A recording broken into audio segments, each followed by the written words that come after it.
това, което ми носите, може би включва вашия храноден. Чудесно е, че закусвате с кисело мляко. С какво комбинирате млякото? И по някои плодове закусвам сутрин.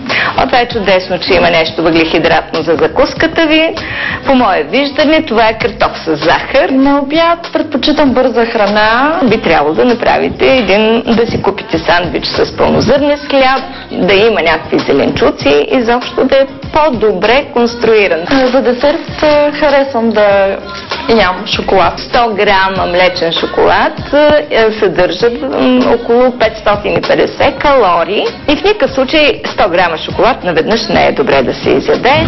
Аз бих казала, че на закуска, разбира се, кисело мляко може, с един сандвич, с пълнозърнен хляб.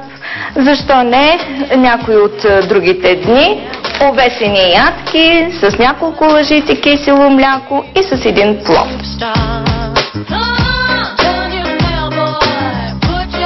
Хубаво е в 10 или в 16 часа една голяма ябълка, 250 грама може да бъде, или две по-малки, защото имаме потребност от плодове, около 250 грама, 300, и от зеленчуци, които аз лично считам, че на обяд задължително трябва да присъстват в дневното меню. Това дневно обедно хранене включва някаква белтъчна храна, в случая една пилешка порция. 3-4 дни от седмицата можете спокойно да си го позволявате. Един-два пъти от седмицата това филе би трябвало да бъде сменено с риба. И 2 дни би трябвало да оставиме да има някаква въглехидратна храна в обедното ни меню.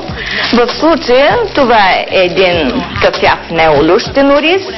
Разбира се, алтернатива на тази въглехидратна храна са варивата и картофите.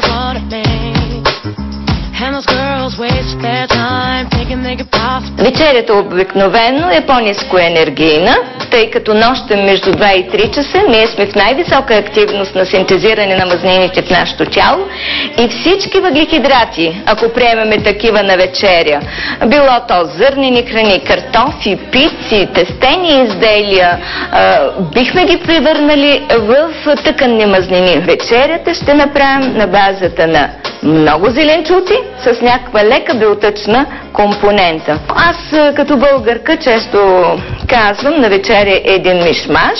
Това са зеленчуците с яйцата, вероятно с добавка на малко млечен продукт, за да ги овкусим.